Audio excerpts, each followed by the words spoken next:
میرے آقا ارشاد فرماتے ہیں اللہ اکبر کہ جو نشہ کرتا ہے، جو شراب پیتا ہے، اس کے ساتھ اپنی بیٹیوں کا رشتہ نہ کیا کرو۔ اللہ کے رسول فرما رہے ہیں ان کے ساتھ اپنی بیٹیوں کا رشتہ نہ کرو، نشہ بازوں کے ساتھ اپنی بیٹیوں کا رشتہ نہ کرو۔ اور مزید فرماتے ہیں وہ بیمار پڑ جائے تو اس کی عیادت کے لیے نہ جاؤ۔ وہ رسول جو ابو جہل تک کی عیادت کے لیے جا رہے ہیں نشہ کرنے والے سے، اس کی تنبیہ اور سدھار کے لیے کیسا اظہار فرما رہے ہیں؟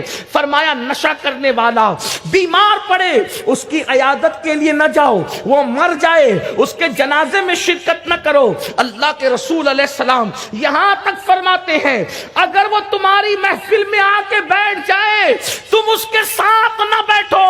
جو نشہ کرنے والوں کے ساتھ دنیا میں بیٹھے گا اللہ قیامت کے دن اس کو اندھا اٹھائے گا، اندھا۔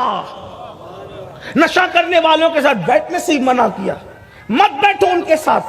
جو دنیا میں اندھا ہو اس کی دنیا کی رانائیاں ختم ہو جاتی ہیں، جو قیامت میں اندھا اٹھے گا۔ نشہ کرنے والے کے ساتھ جو بیٹھے وہ اندھا اٹھے گا۔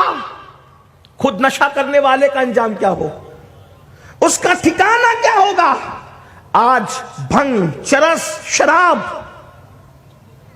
ڈرگ مسلم محلوں میں منصوبہ بندی کے ساتھ بیچے جا رہے ہیں، نوجوانوں کو نشے کا عادی بنایا جا رہا ہے۔ اسکول اور کالج میں باضابطہ طور پر ایجنٹ بھیجے جا رہے ہیں، ذہین بچوں کو نشے کا عادی بنایا جا رہا ہے۔ اسی ہندوستان کی کئی یونیورسٹی کو میں جانتا ہوں جہاں سنیچر کی رات شراب و شباب کی رات ہوتی ہے، گانے اور نشے کی رات ہوتی ہے۔ چونکہ اتوار کا دن سنڈے کا چھٹی کا دن ہوتا ہے تو سنیچر کی پوری رات موسیقی، میوزک، شراب اور زنا میں بچے ڈوب جاتے ہیں۔ پوچھنا چاہتا ہوں اگر درس گاہوں کے اندر اس قدر اخلاقی گراوٹ پیدا ہو جائے تو پھر ہم خیر کی امید کہاں سے کریں گے؟ کہ اقبال نے تو کہا تھا یہ مدرسہ ہے تیرا میں کدا نہیں ساقی، یہاں کی خاک سے انسان بنائے جاتے ہیں۔ ارے درس گاہوں سے انسان بنتے تھے، اب درس گاہوں میں ہی حیوانیت ہو رہی ہے تو انسان کہاں بنیں گے؟ میرے پیارے آقا علیہ السلام کے پیارے دیوانوں، ہمارے ملک و ہندوستان کے ارباب اقتدار کو اس پہ توجہ کرنا چاہیے۔ اگر ملک کو ترقی پہ لے جانا ہے تو نشے کا ملک سے خاتمہ کر دو۔ 50% ملک سے کرپشن، جرائم، قتل، بیماریاں انشاءاللہ سب کا خاتمہ ہو جائے گا۔ لیکن افسوس ہے اپنے ملک کو ترقی پر لے جانے کی بات کرنے والے نشے کو ملک میں کیوں پروموٹ ہونے دے رہے ہیں؟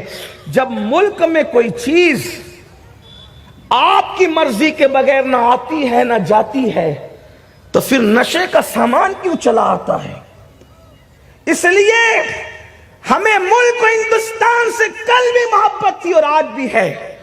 ہم بہت درد دل کے ساتھ ملک کے سربراہان مملکت سے اور ذمہ داروں سے کہتے ہیں کہ اس ہندوستان کو سونے کی چڑیا ہماری محنتوں نے بنایا تھا، اس ہندوستان کو لال قلعہ اور تاج محل دے کر کے ہمارے پرکھوں نے سجایا تھا، اور آج بھی اس کے لیے ہم سب کچھ کرنے کے لیے تیار ہیں۔ لیکن ملک کو نشہ سنبھلنے نہیں دے گا۔ یہ صرف مسلمانوں کا مسئلہ نہیں ہے، یہ پورے ملک کا مسئلہ ہے۔ اور اسلام صرف مسلمانوں کی ہدایت کی بات نہیں کرتا، اسلام تو ہر انسان کو سنوارنے کی بات کرتا ہے۔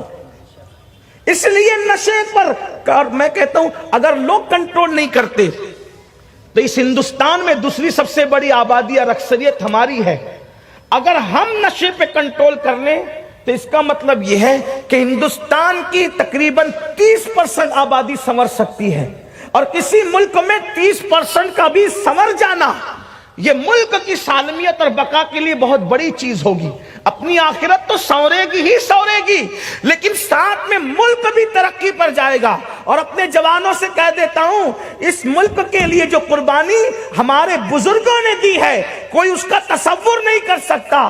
فضل خیر آبادی ہے جس نے سب سے پہلے انگریزوں کے خلاف دلی کی جامع مسجد سے جہاد کا فتویٰ دیا۔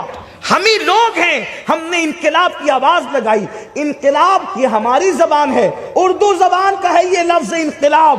تو اگر کوئی دوسرا آواز لگاتا تو وہ اپنی بھاشا میں، مادری زبان میں لگاتا، لیکن یہ آواز انقلاب کی ہماری تھی. تحریک ریشمی رومال ہم نے چلائی تھی، اس لیے کہ تحریک ریشمی رومال کی علامت یہ تھی کہ روٹی اور بوٹی کے ذریعے سے اس کا پرچار ہو رہا تھا. تو ظاہر سی بات ہے بوٹی تو ہم ہی کھاتے ہیں، اس لیے ریشمی رومال کی تحریک بھی ہماری، انقلاب بھی ہماری آواز، جہاد کا فتویٰ بھی ہماری آواز. پھانسی کے پھندوں کو تقریباً 5 لاکھ علماء نے چوما تھا، تب کہیں جا کر یہ ہندوستان 15 اگست کو آزاد ہوا ہے. ہمارے 5 لاکھ علماء کی قربانی ہے، اور عوام تو اتنی گئی کہ ہم اس کا اندازہ نہیں کر سکتے. اس لیے آج بھی اگر ملک کو بچانا ہے، آخرت تو بچے گی انشاءاللہ، ہم نشے کے خلاف کھڑے ہو جائیں اٹھ کر کے. وہ لوگ جو نشہ کرتے ہیں ان کو پہلے آپ سمجھائیں. آپ کا کوئی دوست نشہ کرتا ہو، کہیے کہ بھئی تو نشہ چھوڑ دے یا میں تجھے چھوڑ دوں گا. ان کو عبرت کی سزا دو. آپ کہیں گے آپ بائیکاٹ کی بات کیوں کر رہے ہیں؟ میں نے کہا اس کی وجہ یہ، ایک کو تڑپاؤ گے 50 بچ جائیں گے. اس کو کہتے ہیں چھوٹا نقصان اٹھا کر بڑے نقصان سے بچنا. آسان زبان میں کہوں، اگر کسی بے عورت کے پیٹ میں، خاتون کے پیٹ میں بچہ ہے، ڈیلیوری کا وقت ہے، پیدائش کا وقت ہے، دونوں میں سے کوئی ایک جان بچ سکتی ہے. ڈاکٹر کا یا تو ماں بچاؤ یا تو بچہ. سچ کہنا آپ کس کو بچائیں گے؟ ماں کو. اس لیے کہ ہر وقت جب 2 نقصان ٹکراتے ہیں تو چھوٹا نقصان اٹھایا جاتا ہے، بڑا نہیں اٹھایا جاتا. تو اگر ایک بندے کا بائیکاٹ کرو گے سماج سے، پورا سماج بچے گا. جانتے اللہ کے رسول علیہ السلام نے فرمایا نشہ کرنے والا بھوکا ہو اس کو کھانا مت کھلاؤ. آپ غور کریں، جو مذہب کتے کو کھلانے کی پہ ثواب کی بشارت دیتا ہے، جو مذہب چڑیا اور کوے کو کھلانے پہ ثواب کی بشارت دیتا ہے، جو مذہب مرغی کو کھلانے کی پر ثواب کی بشارت دیتا ہے، اس رسول نے صرف عبرت کے لیے کہا کہ اگر نشہ کرنے والا بھوکا میرے اس کو مت کھلاؤ. اگر کھلاؤ گے تو کیا ہوگا؟ فرمایا جس نے نشہ کرنے والے کو کھانا کھلایا اللہ اس کے جسم پر سانپ اور بچھو مسلط کرے گا. جس نے نشہ کرنے والے کو قرض دیا، قرض، گویا کہ اس میں اسلام کو ڈھانے پر مدد کی، اسلام کو توڑنے پہ مدد کی. اللہ اکبر. جس نے نشہ کرنے والے کی مدد کی گویا اس نے مسلمان کے قتل پر مدد کی. اتنی سخت وعید ہے. اور فرمایا قیامت کے دن جب نشہ کرنے والے میدان محشر میں آئیں گے تو اس حالت میں آئیں گے کہ ان کا سر، ان کا چہرہ سور خنزیر کی طرح ہوگا، اور ان کی زبان ان کے سینے پہ لٹک رہی ہوگی، اور ان کی آنکھ سے خون اور پیپ بہ رہا ہوگا، اور ان کے منہ سے پاخانہ اگلتے ہوئے وہ آئیں گے، پاخانے کی الٹی کرتے ہوئے آئیں گے، اور پورے بدن پہ سانپ اور بچھو چپکے ہوں گے. اور جن جن آلات سے وہ دنیا میں نشہ کرتے ہوں گے وہ نشہ کی چیزیں ان کے ہاتھ میں ہوگی. اللہ کے رسول صلی اللہ علیہ وآلہ وسلم غیب دا نبی فرماتے ہیں جب وہ کھانا مانگیں گے تو ان کو تھوڑ کھلایا جائے گا. تھوڑ یہ ایک کانٹے دار درخت کا پھل ہوتا ہے، اس میں بھی کانٹے ہوتے ہیں. فرمایا تھوڑ کھلایا جائے گا، اور جب وہ پانی کے لیے پیاس پیاس چلائیں گے، جب وہ پانی مانگیں گے تو میرے اور تمہارے سچے نبی غیب دا نبی نے فرمایا جب نشہ کرنے والے پانی طلب کریں گے تو اس وقت ان کو جہنم کے زانیوں کی شرمگاہ سے نکلا ہوا پیپ، جہنم کے زانی، جو جہنم میں زانی ہوں گے، زانی، ان کی شرمگاہوں سے نکلا ہوا خون اور پیپ. اور زانیوں کی شرمگاہوں کا حال بتا دے، اگر حدیث میں یہ الفاظ نہ ہو تو میں بیان کرنے کی طاقت نہیں رکھتا. اور یاد رکھنا میں کوئی بے حیائی کی بات نہیں کر رہا ہوں، اس لیے کہ جان حیا، کان حیا، مصطفیٰ جان رحمت نے اس کو بیان کیا ہے. حق بات بیان کرنا بے حیائی نہیں. اللہ حق بیان کرنے میں حیا نہیں فرماتا، رسول اللہ حق بیان کرنے میں حیا نہیں فرماتے. اس لیے میں تو ان کے غلاموں کا غلام ہوں. علامہ جامی کے شعر کا مصداق میں بننا چاہتا ہوں، اللہ مجھے بنا دے. جامی کہتے ہیں بسد کو صفا گشت بیچارہ جامی، بسد کو صفا گشت بیچارہ جامی، غلام غلامان آل محمد. یہ جامی پھر رہا ہے بہت صدق و اخلاص کے ساتھ. کیوں پھر رہا ہے؟ تاکہ یہ محمد رسول اللہ کی اولاد کے غلاموں کا غلام بن جائے. بس اپنے بھی یہی تمنا لیے پھر رہے ادھر ادھر. میں تو ان کا ڈائریکٹ غلام بولنے کی بھی ہمت نہیں کرتا. میں تو یہ کہہ رہا ہوں کہ میں تو غلامان آل محمد ہوں.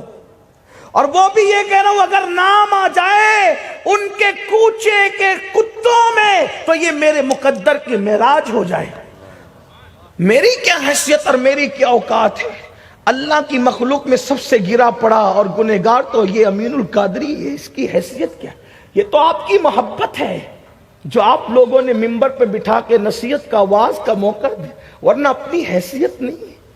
واز و نصیحت تو ولیوں کا کام ہے. یہاں تو ولایت کی واؤ سے بھی واقف نہیں ہے، لیکن اپنے بڑے بزرگوں کی شفقتوں سے لا کر بٹھا دیے گئے. یا اللہ کا خصوصی کرم ہے، بلکہ وہی ہے، اور کیا چیز ہے.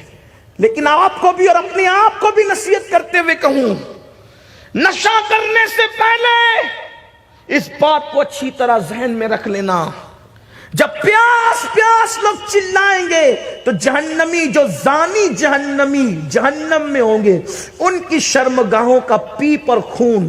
اور اللہ کے رسول علیہ السلام فرماتے ہیں جہنم کے اندر جو زانی لوگ ہیں، زانی، ان کی شرمگاہوں پر جہنم کی آگ رکھ کر کے دہکائی جائے گی.